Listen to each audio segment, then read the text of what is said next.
Same place, same time. Be there. Be there. Be there.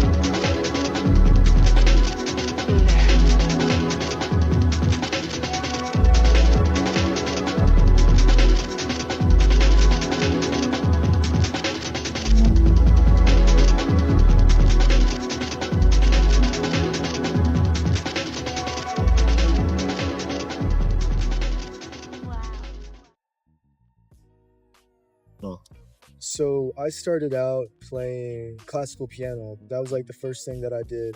I taught myself piano we had at the house, and I just watched YouTube videos. After I got a little older, I got into orchestra. I started playing violin, and so I became the concert master at my orchestra. I did that for a few years, and then when I got into middle school, I met some rappers for the first time, and just people of like different musicality. So I started producing for them, singers, all that kind of thing. And I fell in love with that way more than I did with the classical stuff. So I really kept going with that. And then I graduated high school and I randomly came across jungle music. So I went all in on that. I listened to it like every single day. I was making it constantly. And then out of nowhere, a song took off and I just kept on going with it. And that's now become like my main genre, you know? That's kind of how it all came together.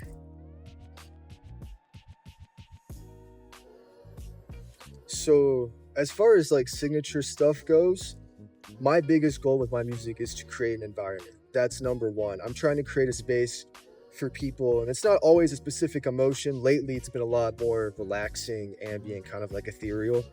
But that will be my biggest thing is I want to include a lot of ambience, so like rain sounds, a lot of like birds, a lot of oceans, people talking, more things that aren't like typically musical, but when added in specific context, I feel like really creates that and adds that thing that I feel like I don't really find a lot in certain other styles of like jungle music. Like it'll be very like catchy or very like bass heavy and it'll still be fire, but what I try and pride myself on is that world building and like very like specific emotions that are hard to find, like not just happy and sad, but like, you know, I'm very nostalgic. So like I was born in 2005. So I grew up around, you know, early 2010s and there was this like kind of futuristic optimism mixed with like some of the old influence from the 90s that was still laying around. And that is like what I'm trying to do.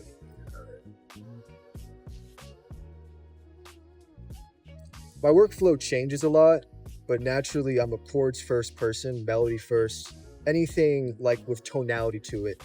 But especially with jungle music, I am trying to move more into working on my percussion and bringing that forward. But there will be days where I'll take like a random sample I have on my phone and try and make a song out of that.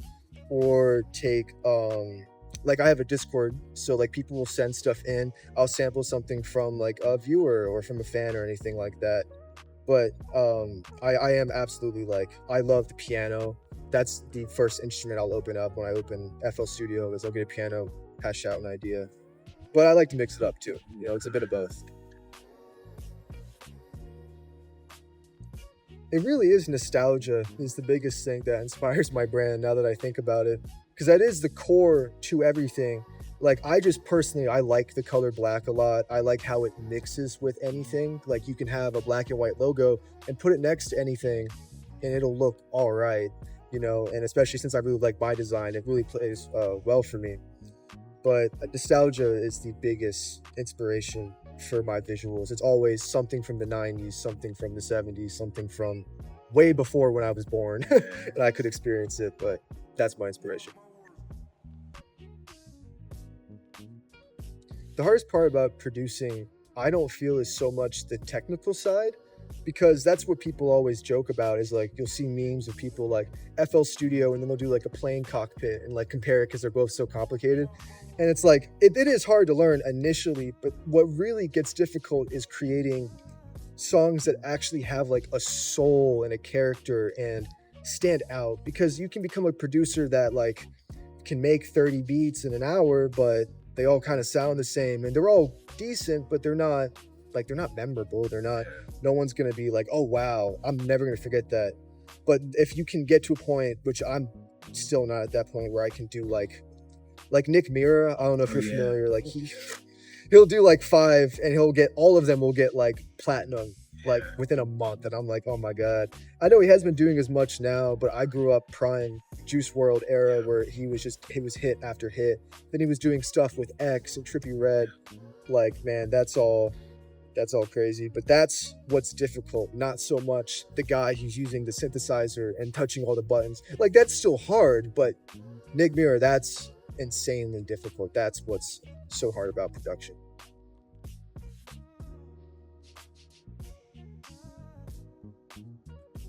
So whenever I'm stuck creatively, I just want to learn.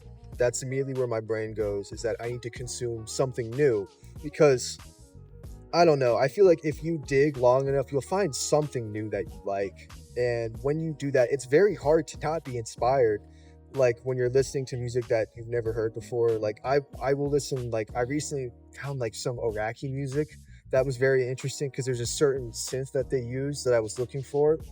And that inspired me to do like a jungle song, which didn't have any inherent like correlation, but just being in that headspace of being like, oh, I didn't know that existed, will help you even if you are making rap. So like listening to classical music will help if you're making EDM music. Like that absolutely will inspire you and keep you going. Also, another tip, it sets you apart. Like if you're a rapper, it's just easy example, and you're sampling classical music or making references to like funk music, not enough people are doing that. You're not going to be immediately categorized as a ripoff or as a wannabe because you're doing your own thing. You're being creative and having fun with it. So if you do that, it's kind of hard to never not be inspired, to be honest. Just always learn.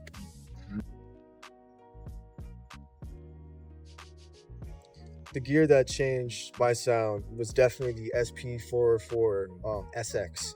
It's a sampler that Roland made, and it came out, I actually don't really remember when it came out, that specific model, but it's been around since the 80s, and they've been making more and more versions of it. And there's a button called the lo-fi button on the sampler, and I use that on everything. Like the second I got that, and there's also some other VHS and tape effects that they have on the sampler, run it through like all my pianos, my guitars, my synths, everything gets run through that. Even the first jungle song I had that like did well was called Jet Generation, and that's ran through the SP404 Mark II, which is just the newer version of it. And that I ran it through the tape emulator, and it changed all my music. Like I don't do anything differently now. I need that part in my sound.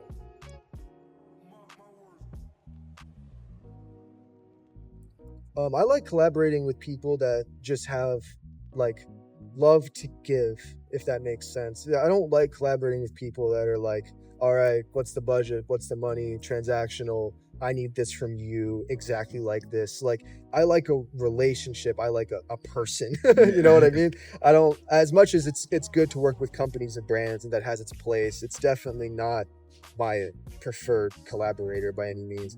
It's a big reason why I'm doing this and I wanted to collaborate with you is because people that are open-minded and that are trying to push and grow, not people that are trying to necessarily like play to an algorithm, try and like match numbers and try and like correlate, like very articulated. And again, it still has its place. I'm not like putting down people that think that way because it is important. Yeah. But if I'm making music, I don't think it has any place in the creative process. If we're talking about writing a song, none of it should be analytical. None of it should be, oh, this is trending right now, so if we combine this genre with this genre, this song will be a hit. I've talked to people like that. I was even kind of like that when I first got into it because you see TikToks of people trying to give advice. But yeah, no, definitely just open-minded, caring people. That's what I'm looking for in a collaborator. I think jungle music is actually going to make a bigger impact than people realize because it's like creeping its way into mainstream with people like Pink Panthers. That's all jungle. That's like jungle. That's two-step garage. It's all like UK stuff. But jungle was like her first, I forget the name of the track. It was like her first breakout one. And then Mia Archives is someone out of the UK. This isn't so much in the West, but she's like really putting up numbers for jungle artists. I mean, because jungle is more of a niche subgenre. It's not like it's the most mainstream thing ever. But she's got, I mean, she's killing it on socials. She's killing it on tour as well. She's really like, she's like selling out stadiums and stuff. Like it's really inspiring, and it gives me hope.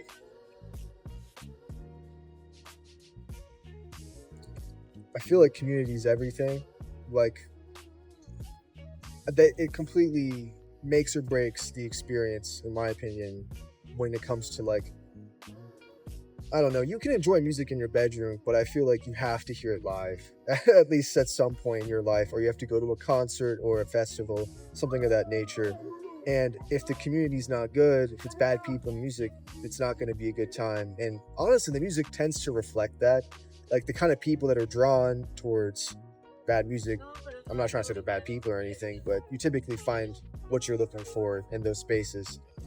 But and in terms of my music, I want to create just a positive community, and anyone is accepted. Like it's really just, if you're a hateful person, you're not allowed. It's not so much a given quality or anything about you specifically.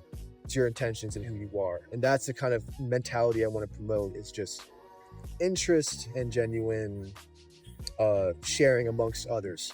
Like I do not want gatekeeping in my community. That's not interesting to me. I can't stand that. Luckily, jungle music, because it's not like there's a ton of money in it necessarily. You don't get a lot of people that are like gatekeeping, because unfortunately with rap and other popular genres, you get a lot of people that do just want to make money. They just want to get streams and get famous, get clouded. They don't care about the music at all. But I do have an advantage in that regard, where my industry is just kind of already in a more tame position, but I want it to stay that way. I don't want to grow and then it starts getting all gross. People start getting like mean to each other, like beefing. Like, nah, we're making music, you know what I mean? Like there's not really anything to beef about if you really think about it. We're not dissing each other, you know. So just community is very important to me, and I want it to be strong. That's something I prioritize.